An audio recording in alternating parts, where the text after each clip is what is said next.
Hi everyone, आप सभी का स्वागत है इंडियन पॉलिटी का 5वां लेक्चर पर। और इस लेक्चर में हम सभी नागरिकता को देखेंगे। नागरिकता का अर्थ एवं महत्व। किसी अन्य आधुनिक राज्य की तरह भारत में दो तरह के लोग हैं, नागरिक और विदेशी। नागरिक भारतीय राज्य के पूर्ण सदस्य होते हैं और उनकी इस पर पूर्ण निष्ठा होती है। दूसरी ओर विदेशी किसी अन्य राज्य के नागरिक होते हैं, इसलिए उन्हें सभी नागरिक एवं राजनीतिक अधिकार प्राप्त नहीं होते हैं।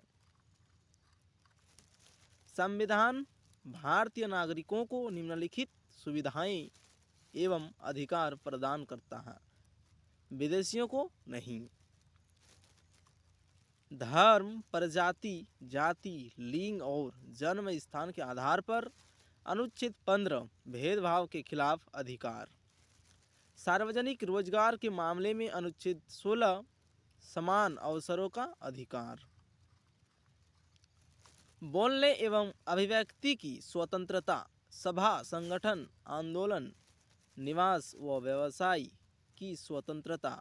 अनुच्छेद 19 सार्वजनिक पदों जैसे राष्ट्रपति, उपराष्ट्रपति, उच्च एवं उच्च न्यायालय के न्यायाधीश, राज्यों के राज्यपाल, महान्यायवादी एवं महाधिवक्ता की योग्यता रखने का अधिकार।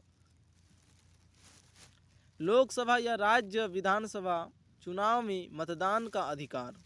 भारत में नागरिक जन्म से या प्राकृतिक रूप से राष्ट्रपति बनने की योग्यता रखते हैं, जबकि अमेरिका में केवल जन्म से नागरिक ही राष्ट्रपति बन सकता है।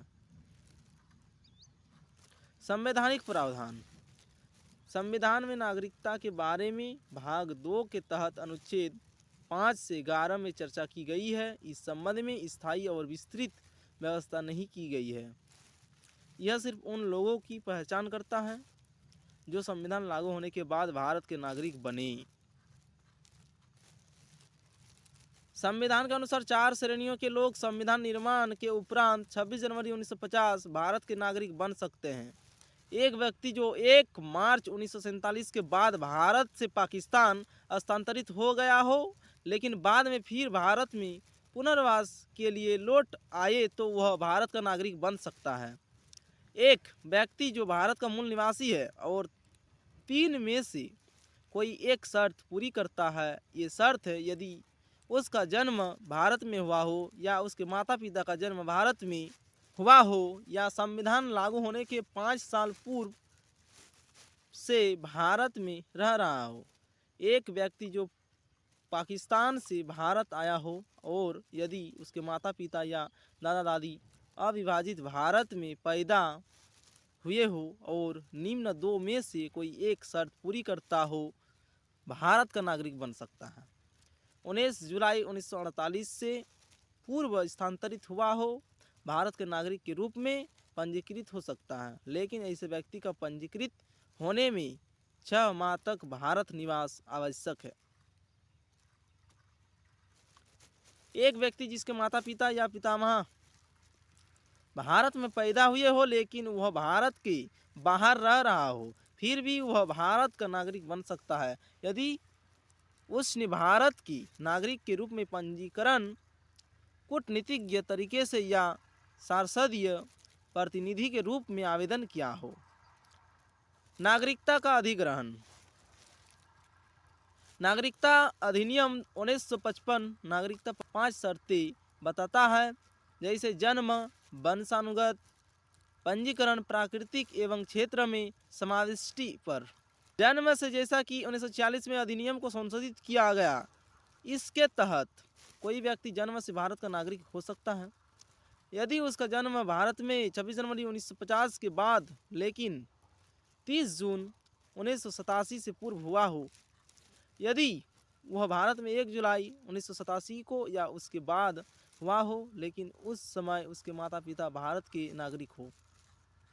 वंश के आधार पर 1992 में संशोधित यह अधिनियम बताता है कि कोई व्यक्ति जिसका जन्म 26 जनवरी 1950 को या उसके बाद भारत के बाहर हुआ हो, वह वंश के आधार पर भारत का नागरिक बन सकता है जब उसके माता पिता भारतीय नागरिक हो।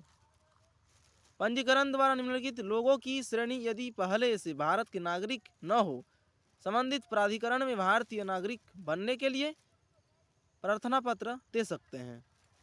भारतीय मूल का वह व्यक्ति जो भारत के बाहर अन्यत्र रह रहा हो, वह व्यक्ति जिसने भारतीय नागरिक से विवाह किया हो और वह पंजीकरण के लिए प्रार्थना पत्र देने से पूर्व 5 वर्ष भारत में रह रहा हो। भारतीय मूल का व्यक्ति जो नागरिकता प्राप्ति का आवेदन देने से ठीक पूर्व 5 साल भारत में रह चुका हो। वे लोग जो राष्ट्र कुल देशों के नागरिक हो।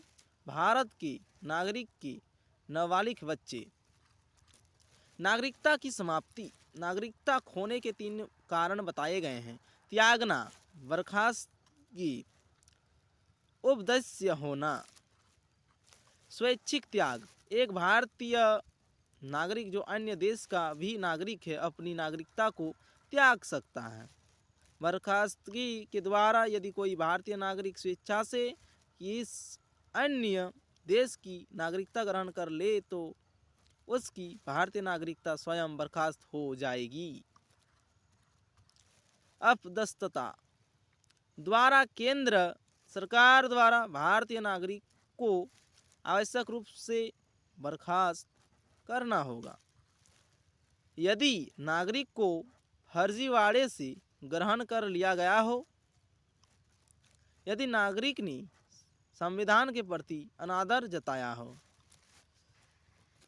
यदि नागरिक ने युद्ध के दौरान शत्रु के साथ गैर कानूनी रूप से संबंध स्थापित किया हो या उसे सूचना दी हो।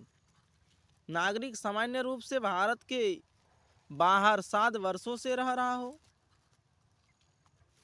प्राकृतिक रूप से कोई विदेशी प्राकृतिक रूप से भारतीय नागरिक बन सकता है यदि उसने अन्य देश की नागरिकता का त्याग कर दिया हो। ऐसे देश से संबंधित नहीं हो जहां भारतीय नागरिक प्राकृतिक रूप से नागरिक नहीं बन सकते।